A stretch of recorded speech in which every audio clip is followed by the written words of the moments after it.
किन होला त मलाई सानीले झन्डै नाकै भाँच्चिनसम्म हानेको? खासमा कुरा चाहिँ यस्तो है गाइज।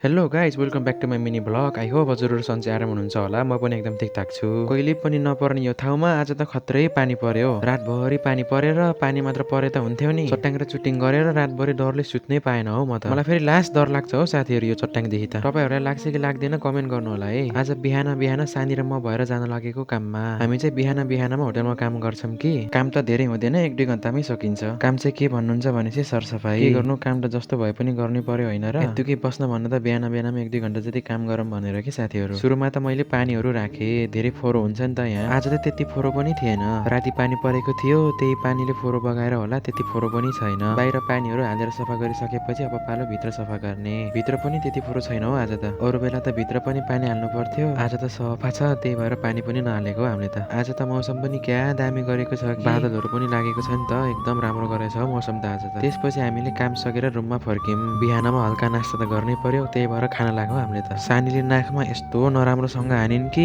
झन्डै नाकै भाँच्यो भनेको मेरो त। खासमा कुरो के भन्न साथीहरू, म खाना खाएर सुतेको थिएँ कि खाना खाइसकेपछि चाहिँ सुत्ने बानी छ क्या मेरो फेरि। सानीले सानो झोला बुन्ने धागा लिन जाम भनेको थिइन्, मैले चाहिँ मानेको थिएन। मलाई चाहिँ मिठो निन्द्रा लाग्थ्यो कि साथीहरू, त्यही भएर धरो खाइयो आज त। त्यसपछि हामी गयौँ धागो लिन। के गर्नु, जानै पर्यो, नगएपछि फेरि खाइएला भन्ने डर गाह्रो पो छ हौ मलाई। अस्ति लगेको थिइन् कि फेरि सकिएछ।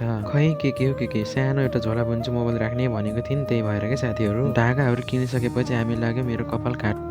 कपाल काट्ने ठाउँ पनि नपाएर हैरान हामी। एक ठाउँमा बल्ल बल्ल पाएको थियो, त्यो ठाउँमा पनि 45 मिनट जति कुर्न पर्छ पो भन्छ। त्यसपछि बल्ल तल अर्को सलुन भेटाइयो फेरि। कपाल पनि कति छिटो पर्छ हौ मेरो त, अस्ति भर्खर काटे जस्तो लाग्छ, 1-2 हप्तामै फेरि उस्तै भएको हुन्छ हौ साथीहरू। मेरो बाल त कति छिटो पर्छ कुन्नी। कपाल काटिसकेपछि यस्तो देखिया छ हौ साथीहरू, कस्तो देखिया छ कमेन्ट गर्नु है। कपाल काटिसकेपछि हामी लाग्यो केकको पेस्ट्री खान। सानीले निकै खाने रहर गरिन्, त्यही भएर मलाई पनि एकदम मिठो लाग्छ हो यो केकको पेस्ट्री त। हजुरहरूलाई के कस्तो लाग्छ कमेन्ट गर्नु है। केकको पेस्ट्री खाइसकेपछि हामी फर्क्यौँ रुममा। अघि भर्खरसम्म शीतल गरेको थियो, अहिले त यस्तो घाम लागेछ है, चर्को लागेछ हो घाम पनि अहिले। ल त गाइज है, आजलाई चाहिँ यति नै, फेरि भेटौँला अर्को मिनी भ्लगमा। By by.